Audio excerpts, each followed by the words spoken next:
Who was SalahAldin? What is his background? And how did he come to power? So he was born in the year 1138 in Tikrit, which is a city in northern Iraq. Ethnically, he's Kurdish. The Kurds are an ethnic group native to the region between Iraq, Syria, Turkey, and Iran. His father served the Zengi family as a military commander, so SalahAldin was educated and raised in the city of Damascus, where he was taught religious as well as secular sciences from some of the best scholars of his time. And although SalahAldin was Kurdish, he was educated in literary Arabic from a young age, and was probably more fluent speaking Arabic than Kurdish anyways. Because of his education, he was very strongly attached to Islam. His chronicler, Baha'u'ddin, wrote that SalahAldin never used to miss any of the mandatory 5 daily prayers until the last 3 days of his life, during which he was unconscious. According to some chroniclers, SalahAldin had much more of an interest in being a scholar of Islam than being a military commander. In any case, when his uncle Shirkuh was sent to Egypt to defeat the Crusaders by Nur-ad-Din Zengi in 1163, SalahAldin, who was in his 20s at the time, tagged along. As we discussed in the last episode, after a struggle that lasted a few years, Shirkuh defeated the Crusaders and their Fatimid allies and became the governor of Egypt in 1169. Unfortunately for him, however, he died a few months later of a stomach illness. The man who succeeded him was his nephew, SalahAldin. Now in the early 1170s, we have a unique political situation. SalahAldin was the effective king of Egypt with an army, resources, and the loyalty of the local population. In Syria, you have his boss, Nur-ad-Din, who was officially the guy in charge. Now, there is some political tension between the two. Nur-ad-Din feared that SalahAldin would eventually become too powerful and overthrow him and take charge of Syria. He was encouraged by many of his followers who constantly urged Nur-ad-Din to invade Egypt and get rid of SalahAldin and consolidate his rule over the country. Many military and political leaders in Syria and Egypt were convinced that war was going to break out between the two sides soon. But war never happened, because in 1174, Nur-ad-Din contracted a fever that came from a bad case of tonsillitis he had, and he died. His son was only 11 years old at the time, and thus was not able to inherit the throne. Because of this, Syria fell mostly into anarchy, with each region becoming an independent city-state.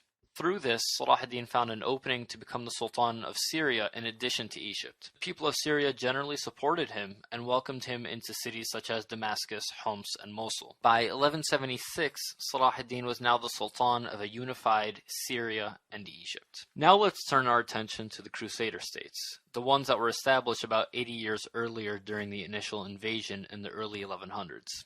They were much weaker than they were in the early 1100s, and there were tons of political divisions among them. So now we have numerous disunited Crusader kingdoms that are surrounded on all sides by a unified Muslim world under the rule of SalahAldin. This is almost the exact opposite of how it was when the Crusaders invaded as a unified force and the Muslims were divided among themselves. In any case, the Kingdom of Jerusalem knew it could not win an all-out war against SalahAldin. As a result, they signed a peace treaty with him. Now, SalahAldin was fine with peace because it meant that he could strengthen his power around the Crusaders and use political instead of military pressure to liberate Jerusalem. But that would never happen. Within the Crusader states, there was an extremist group known as the Knights Templar.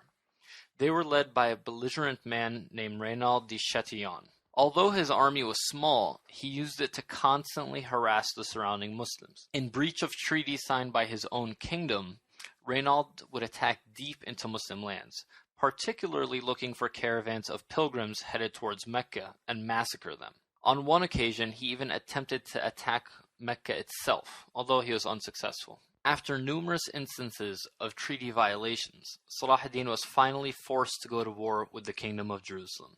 He assembled an army of over 30,000 soldiers from Syria and Egypt, while the Kingdom of Jerusalem and its few allies was able to field an army of 20,000. On July 4th, 1187, the two armies met at a valley in northern Palestine, about 150 kilometers north of Jerusalem. The Muslim forces pretty easily defeated the Crusader armies, who were exhausted by the march in the hot desert from Jerusalem and were running low on water. Reynald, the one who had basically caused this war, was captured and personally executed by SalahAldin. With the Crusader army defeated, SalahAldin was able to march to Jerusalem by late September of that year.